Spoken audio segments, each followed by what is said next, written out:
Hi, so this is my presentation for the classroom-wide positive reinforcement project. So the behavior that I would like to see more often in the classroom is not talking when others are talking. I think that this behavior should be intended for grade levels K through 5. So how this behavior impacts the classroom. I think this is a really important behavior for students to learn because it's crucial to learn to respect peers when they're talking, especially when they're asking questions or they're answering questions in the classroom. Also, most importantly, it's important for students to learn not to talk when the teacher's talking, um, especially when the teacher is teaching or giving instructions. If the student's talking when the teacher's giving instructions or teaching, it could definitely impact the way that other students and classmates learn because they might not be able to hear what is being taught or any instructions being told. And also, the students might not be able to pay attention.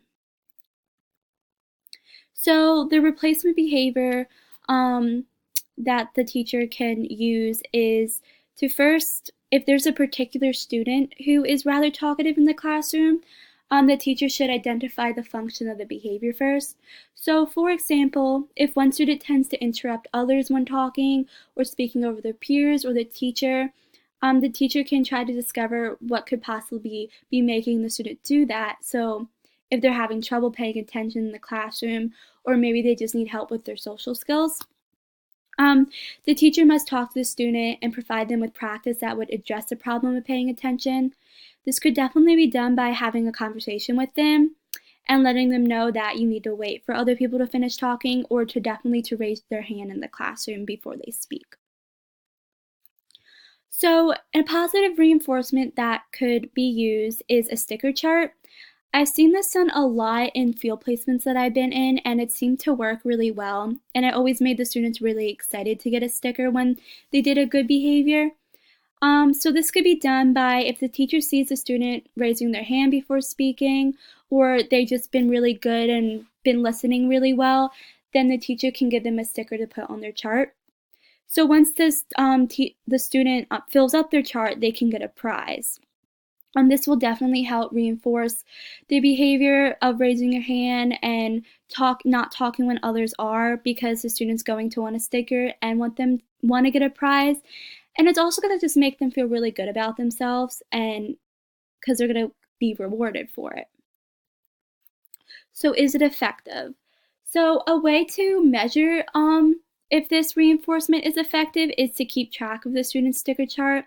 If they've gone through a lot of sticker charts or if they've just gotten a lot of stickers, then it's going to show that they really are trying to work on this behavior. But also a way to see if it's really effective would be to slowly stop doing stickers over time.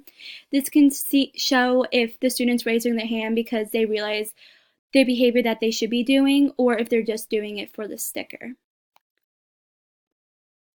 So some considerations and accommodations that you can make in the classroom is to, as I said before, having conversation with the student on why they're getting a sticker for the behavior. This will help the student because it can give them a good understanding of exactly what they did and why it's important for the classroom. It can also help clear up any confusion. Also, another idea I had is if a student's visually impaired, the teacher can give them puffy stickers or stickers that have some sort of texture to them. That way the student will be able to physically feel the sticker and understand exactly what the teacher gave them if they have trouble with their sight, because they might not be able to see a regular sticker. And lastly, communication and collaboration. I think it's very, very important for teachers to talk to other coworkers or the family of the student about the behavior. So a way to do this is to call home and let the family know what the behavior that is being tackled in the classroom. This is important because the family could help monitor the behavior at home and help control it at home as well. So that will definitely help in the classroom. And another thing is if a child is ever taken out of the classroom to go work on with another teacher, to collaborate with the other teachers as well and know that the behavior that is being worked on, so they can help reinforce it too. A way to do this is the student can carry the chart with him with them, him or her, to any other classes, maybe on their binder or in their book bag, so the other teachers can participate in it as well. So yeah, that's all. Thank you.